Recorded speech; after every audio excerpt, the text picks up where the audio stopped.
Assalamualaikum warahmatullahi wabarakatuh. Jumpa lagi Gosima Teknik channel. Kali ini saya ingin menjawab satu lagi pertanyaan dari penonton. Assalamualaikum Bang, mau tanya kalau R22 diisi R32 atau diganti dengan beda jenis, itu bisa nggak? Dan apa pengaruhnya? Nah,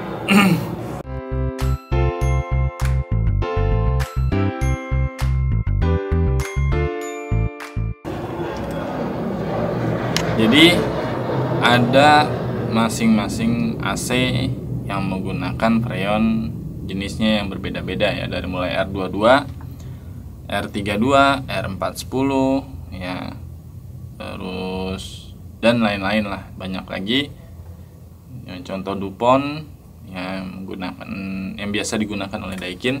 Nah, gimana misalkan kita ganti dengan jenis yang beda. Nah, di sini saya tidak menganjurkan ya, hanya memberi saran usahakan diganti sesuai dengan jenisnya. Kenapa? Karena masing-masing jenis freon berbeda tekanan dan masing-masing jenis freon menggunakan oli yang berbeda ya pada kompresornya. Jadi kalau misalkan kita ganti dengan jenis freon yang lain, yang dikhawatirkan si kompresor tidak sanggup menahan tekanannya. Yang pertama, yang kedua, karena jenis olinya beda, oli yang ikut bersirkulasi akan lebih banyak jika berbeda tekanan ya. Jadi bisa naik ke bagian evaporator atau keluar dari si kompresor yang terlalu banyak. Itu perbedaannya ya. Akibatnya yang diakibatkan jika kita menggunakan freon jenis yang berbeda itu adalah ampere pada kompresor akan lebih tinggi ya, karena beda tekanan dari freon awalnya. Misalkan efeknya ya kurang dingin ya, atau bahkan bisa menyebabkan jam atau nyangkut pada piston si kompresor. Jadi tidak disarankan untuk mengganti freon dengan jenis yang berbeda, kecuali si kompresor tersebut kita ganti dulu olinya ya dengan jenis oli yang digunakan oleh freon yang ingin kita ganti gitu. Misalkan untuk oli yang jenis R32 yang awalnya R22, kita ganti dulu olinya, baru kita ganti jenis freonnya, itu masih bisa ya. Tapi kalau misalkan kita langsung ganti aja, efeknya itu kurang dingin atau bahkan tidak dingin, bisa berbahaya atau terjadi kerusakan pada si kompresor ya.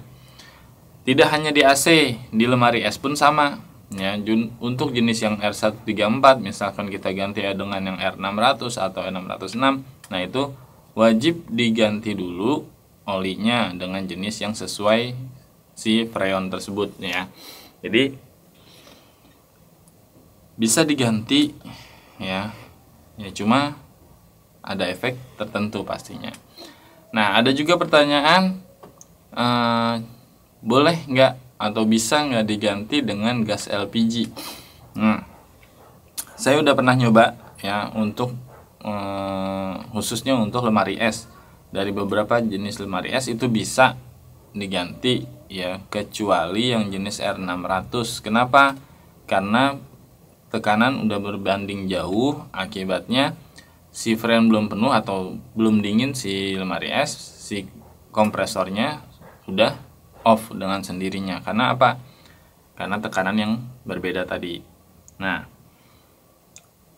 efek yang dihasilkan jika menggunakan LPG bagus, memang bagus dingin ya. Yang dikhawatirkan ya, bukan yang diefekkan, yang dikhawatirkan terjadinya kebocoran dan terdapat percikan api. Nah, itu akan menyebabkan ledakan atau semburan api yang besar. Nah, jadi saya tidak menganjurkan menggunakan LPG karena tingkat bahayanya lebih tinggi ya. Jadi yang main aman-aman aja lah ya, yang menggunakan sesuai dengan freon yang bawaan pabriknya. Jadi biar aman. Dingin saya pernah coba pada lemari es ya, beberapa jenis lemari es bagus, dinginnya bagus, sama seperti penggunaan yang lain, khususnya pada R134 ya. Jika diganti dengan gas LPG itu bisa ya. Tapi sekali lagi saya tidak menganjurkan atau tidak menyarankan menggunakan gas LPG karena ada tingkat bahayanya di situ. Nah, jadi ya bisa menilai sendiri lah. Kalau biasanya itu cara itu digunakan oleh teknisi yang misalkan dia nggak punya stok freon atau yang jauh jarak dari lokasi ke toko penjual freonnya. Ya, misalkan di daerah dia harus ke kota dulu untuk beli freonnya. Sedangkan ini emergency, dia harus ganti secepatnya, misalkan dari permintaan customer ya. Nah, itu kejadian tersebut bisa diganti dengan gas LPG ya, namun tidak disarankan. Sekali lagi saya bilang tidak disarankan untuk mengganti jenis lain ya, usahakan ganti dengan jenis yang sesuai bawaan pabriknya ya.